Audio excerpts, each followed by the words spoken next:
Cher Am Israël, Shalom Uvracha. Aujourd'hui, Bezrat Hashem, nous allons parler du Ramchal Kadosh en tant que dirigeant de la Géoula. Et oui, la dernière fois, nous avons rappelé ces œuvres qui sont un petit peu moins connues, étant donné que ce sont des œuvres qui ont été rédigées lorsqu'il était jeune. Et ces œuvres, malheureusement, ont été enfouies, ont été enterrées à cause de certains détracteurs qui ont voulu le faire passer comme un faux messie, comme un Mashiach Sheker. Et donc, certaines de ces œuvres n'ont pas pu être dévoilées jusqu'à aujourd'hui. Mais nous avons la chance dans cette génération, comme nous l'avions expliqué, de retrouver une partie de ces œuvres, de les dévoiler et de pouvoir même les étudier. Donc, si nous reprenons un petit peu l'histoire du Ramchal telle qu'elle est depuis son enfance, nous avons comme information que le Ramchal était depuis tout jeune un érudit de la Torah. Il est né en Italie, à Padoue, et il était vraiment, vraiment érudit dans tous les domaines de la Torah, à tel point qu'à l'âge de 14 ans, il connaissait déjà tous les secrets de la Torah, les écrits du Harizal, bien entendu, en ayant aussi dans la poche tout ce qui concerne la Torah du Niglé, c'est-à-dire les écrits du Talmud et les poskim. Donc, une des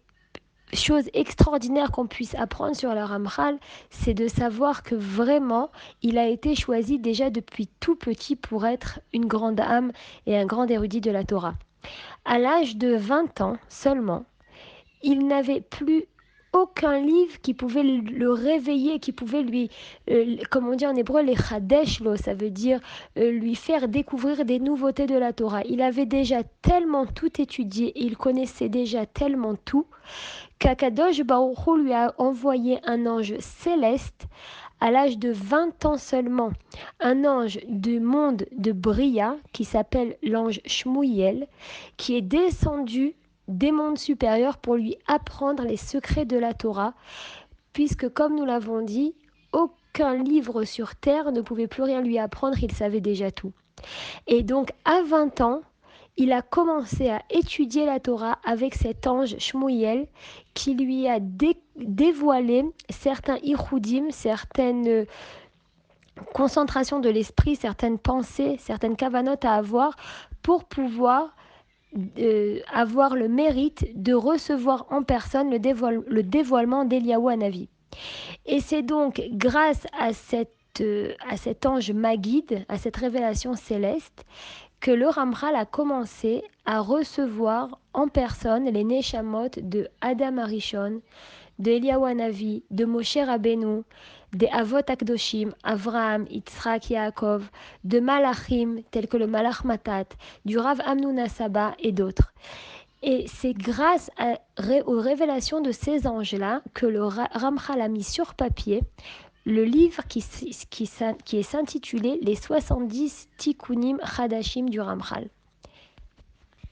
Lorsque le Ramchal a commencé à recevoir ces révélations célestes, il a aussi été ordonné d'écrire tout ce qui allait être dévoilé. Et donc ce livre des 70 Tikkunim a été rédigé entièrement sous dictée de ces Neshamot, différemment des autres livres que nous avons rappelés dans le dernier enregistrement, qui sont le Mahamar HaGeoula, le Kinat Hashem Tsevaot, le Mishkene Elion, les 515 Tfilot, etc. Tous ces livres sont des livres qui ont été écrits par le Ramchal, bien entendu, sous l'influence de toutes ces Neshamot, de ce Maguide qui lui a enseigné des secrets célestes. Mais si on veut dire ça de manière un petit peu plus vulgaire, c'est vraiment l'écriture du Ramchal. Alors que le Tikkunim Chadashim, c'est un livre qui a été dicté au Ramchal par les Neshamot Kedoshot, donc il n'avait, on va dire, pas de libre arbitre au moment où il révélait les choses qu'il révélait. C'était un vrai tsinor, un vrai tuyau par lequel Akadosh Baruch Hu a fait passer des secrets extraordinaires sur la Géoula. Et on peut dire donc que c'est au-dessus de tous ces travaux que se tiennent ces Tikkunim Chadashim, que le Ramchal a rédigé donc entre l'âge de 20 ans et 22 ans, par le dévoilement de ces Neshamot, et il a accompli alors le même travail que Rabbi Shimon Bar Yochai, qui avait lui-même rédigé 70 tikkunim. La différence, c'est que Rabbi Shimon Bar Yochai avait rédigé 70 tikkunim sur le premier passouk de la Torah, Bereshit bara Elokim, et le Ramchal a accompli les 70 tikkunim en rédigeant 70 versions donc du dernier passouk de la Torah, ou les Chol Ayad Achazaka ou les Chol Amura Agadol. Donc on peut comprendre qu'il y a une relation directe entre Rabbi Shimon Bar Yochai, qui avait commencé un certain travail, et le Ramchal, qui est venu le continuer et le compléter. Dans sa préface au Tikkunim, le Ramchal définit ses propres Tikkunim en prolongement direct des Tikkunei Zohar de Rabbi Shimon Bar Yochai. Et il est clair que le Ramchal les a considérés comme sa mission sur terre. Il avait bien compris que c'est pour cela qu'il est descendu sur terre et qu'il a été choisi pour transmettre ses secrets et ses dévoilements, et même plus ses prophéties à Am Israël. D'ailleurs, dans une lettre où il parle de ses propres Tikkunei Zohar, le Ramchal explique de quelle manière ce tikkun a commencé avec Rabbi Shimon Bar Yochai, à la révélation du Zohar, du premier Zohar donc, comment cela a continué avec le Harizal qui incarna alors l'accomplissement de la première lueur. Comme nous avons expliqué dans le premier enregistrement, le Harizal était en fait la suite de Rabbi Shimon Bar Yochai, mais pas de manière où lui-même a écrit un Zohar, mais de manière où le Harizal a commenté le Zohar de Rabbi Shimon Bar Yochai. On va dire qu'il a permis au Zohar de Rabbi Shimon Bar Yochai d'être un petit peu plus simplifié pour être plus facilement étudié, mais il n'a pas écrit lui-même le Zohar. Par contre, le Ramchal, lui, a écrit le second Zohar. Donc le Ramchal ajoute en toute humilité dans cette lettre qui était destinée à son Rav, qui s'appelait Mahari Bassan, à Rav Ishaya Bassan, que Dieu, désirant procurer du bien à son peuple, a voulu encore dévoiler une nouvelle lumière qui s'exprimerait aussi sous la forme d'un Zohar. Et c'est dans sa grâce que maintenant il m'a choisi. C'est-à-dire que Dieu a choisi le Ramchal comme Neshama, il était prédisposé à cela, c'était sa mission sur terre.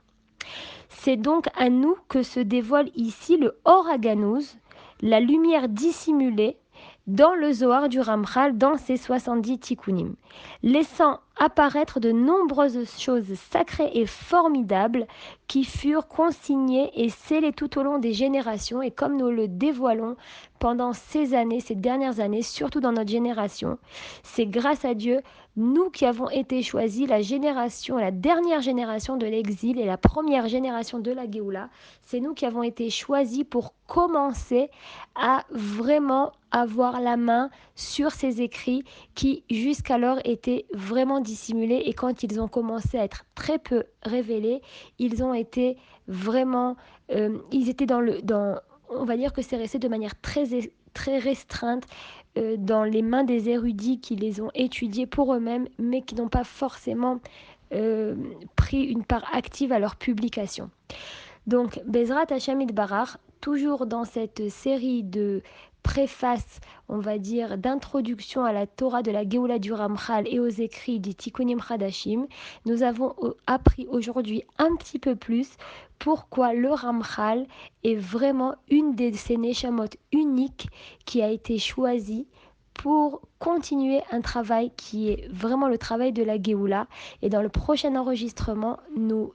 affirmerons encore plus pourquoi il a été même choisi comme dirigeant de la Géoula. À bientôt, Kol Tuv Besorot Tovot à toutes.